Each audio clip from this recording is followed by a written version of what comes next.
Welcome to Performance Upgrades. I'm your host, Dave Moss. The show is brought to you by SportBikeWrench.com. Performance parts and professional advice. Coffee time, early morning, with Manny from Leo Vinci and our popular Project GSX-R750. So we're here at Leo Vinci today for Manny's expertise to fit a pipe, dyno the bike, and also have Manny show us how to put everything together and what the net results are. So, morning, sir. Good morning. The oatmeal's over there, so we've got to do this quickly so he can finish his breakfast. Exactly. So, what do you reckon it's going to take for us time-wise to go ahead and take the stock pipe off and put the other one on? These aren't so bad. It's, you know, the catalyzer, everything is all one piece down there, so it comes out pretty easy. The headers come out easy, so I don't think it'll take a whole lot of time at all, really. Okay. Well, this is going to be a fun day. I think we're going to obviously teach people a lot by doing the install on how systematically it's actually not that difficult. Yeah, exactly. You break it down into small pieces, it's not so bad. Right. There's a few things you might look out for, a few common mistakes, but we'll go over that, make sure we check everything clears, and make sure it's all set up right and do it the right way. Cool. So to start off with, Manny's going to run it on the dyno in stock trim. We're going to get a baseline pull to see what we've got, and then we'll bring the bike out, take the stock system off. Manny will show us how to put the new system on, and we'll go through the specs of that system. And then we'll re-dyno the bike and see what we got. Yep. So we're going to finish coffee. We're taking a break here, and we'll get back to you shortly. Tire pressure is really important on the dyno. On the track, you're going to run, depending on the tire you have, anywhere from 18 through to 30 psi, somewhere around there. That's to get grip.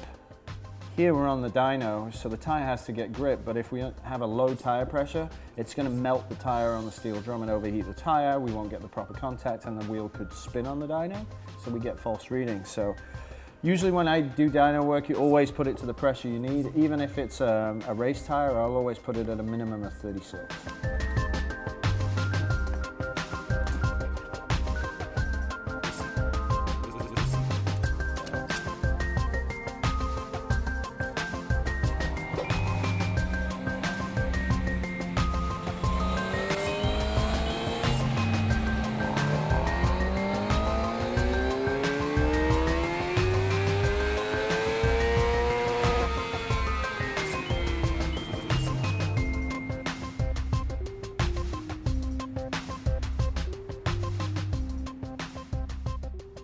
$111. Maybe it's really a 600. So are we screwed up on fuel? It's pretty bad here. In the middle, where we've seen the biggest losses, but up top it's fine. That explains, you know, kind of the dips here. Right. But it's not not 15 that bad. horsepower. No, hell no. It's 12.5 up top, which is not that bad. Nope. Leak down was fine, compression was good. Yeah. So it's something with fuel. All right, so we have a little more sleuthing to do. Another time, another place. So for now, this is what we have. So we'll let it cool down and then change the pipe out and see what we got. Well, anytime you buy anything used, the same story is true. What have I got? Especially more and more people buy salvage bikes. Is it straight? Let alone before you go into the motor and everything else. Maybe we start with the pipe, just go from there. Yeah, put the pipe on, see what we get there. Just, you know, Its job is to get the catalytic converter and the exhaust out of the way. Those are 14mm bolts that hold it in place, and then there's an exhaust clamp here, which is a 12mm.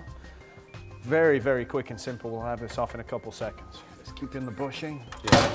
That's okay. And I'll go back in. All right, job done. Always keep your bolts around where you're working too. Now in this case, what are we going to keep of these bolts, Manny? Any of them? No. So not using them. Ziploc bag and... We reuse the head bolts there for the exhaust ports, and that's it. Okay, so our bolts for this go with it, and it's off the bench. And usually a Ziploc bag's great to keep everything together. That way you don't lose anything. So let's get this out the way. So next we've got to loosen the radiator so we can get access to the head bolts. Of course, as it's a used bike, we're finding it's a little bit tweaked. Yeah, a little What's tweak on the bottom mount. So it's all right, we get in there with a swivel and we're good. Okay, and then we'll loosen the top, get the radiator free, and then we can go in and hit that. Yeah. All right.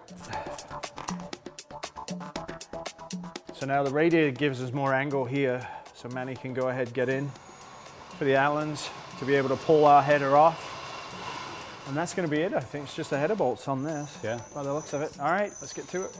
So I've got my little trusty snap-on ball in. It works great on these Suzukis, getting in there with the 6mm, getting to the exhaust port studs. Otherwise, it's a bit of a hard fit. You can try to squeeze and burn your hands in there, but stuff like this makes all the difference. Do you need a swivel? Is a swivel Swivel's useful? nice. A swivel's nice, but I can usually get it with this one okay. Okay. I think. All right. Well, let's, oh, yeah, no problem.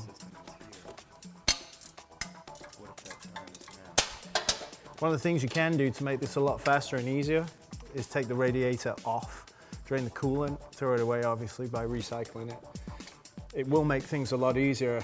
As Manny and I were talking about on the radiator, if you get your knuckles wrapped into the back of the radiator, you can flatten all the cooling fins out. And that can leave you for a long time in the dentist chair, straightening fins out with a pick. So if you want the easy one, drop the coolant, pull the radiator, go at it that way. There we go. A little bit of Chinese hand torture, eh, mate? But she's out. So now we'll go ahead, get the parts, and Manny will explain to us how to go look at that. Do we need to pull exhaust gaskets or anything from this? They stay in on this one. Do you? Yeah, Okay. you gotta reuse them. So I'd say it's a good 15 pounds, maybe 20, because it's got such a heavy catalyzer in the stock form. It's just a big solid mass down there. And this is very lightweight titanium. And by the time it all goes together, you know, with hardware and everything, it's going to be, I'd say, a good 15 pounds, maybe 20 pounds saved. That's a lot of weight. Yeah. So now we have from the mid pipe, working up the table, all our hardware, the header pipes, and then our piece that goes to the cylinder head. And there's something that's real important here from your experience about the way to fit these to the head in regards to the spring. So what is that? Before you start with these, first thing you want to do is make sure you've got the exhaust gaskets in the ports. That's a commonly forgotten thing, and then you'll get it up and start it, and it'll leak really bad.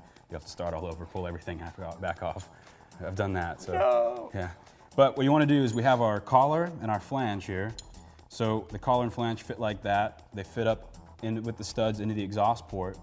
One thing you want to watch on something like this is that when it goes on, eventually the primary is going to slide into it like that. Then the spring mounts have to be lined up properly. So in this particular one, it uses spring mounts towards the outside of the pipe. So like cylinder 1, 2, 3, and 4, you've got the outside mounted. So you want to make sure the spring tab here is mounted up with the mount that goes on the flange. Otherwise, if you have it backwards and have it flipped over, you'll have it in the wrong orientation. You may need to overstretch the spring or wrap it around the pipe to get it to cover it. When really it fits very well. You just have to make sure you've got that in the right location. Just doing something small like that when you're putting it on will save you a lot of trouble later. Now these go on first. Yes. So it's critical that, as we know that is on the outside, that the spring mount on this matches that. And it's, from what we've just seen visually, it's a tiny distance, and you can see it right away when it's right. If the hole's on the other side and you're stretching across the pipe, then that visually you know it's wrong. Yeah, and then you're going to overstretch the spring, Right. have to replace that because it'll lose tension and be loose over time, and that could even cause a leak, possibly. But it's definitely something you want to do now and save yourself time later. Okay, so these fit on the head first. How do you know which pipe goes to which? These are all the flange? same, so each collar and flange are exactly the same. Okay. The primaries are different, and on our systems, one thing that helps is that they have part numbers on them. It's etched into it. So you can see this part number, it's a long number that you don't have to be too confused about, but the last 2 digits are 02. So we know that's cylinder 2. And you start left or right? From left one. to right, yeah, 1, 2, 3, 4, from left to right. So you've got 02, so we know this is cylinder 2. Okay.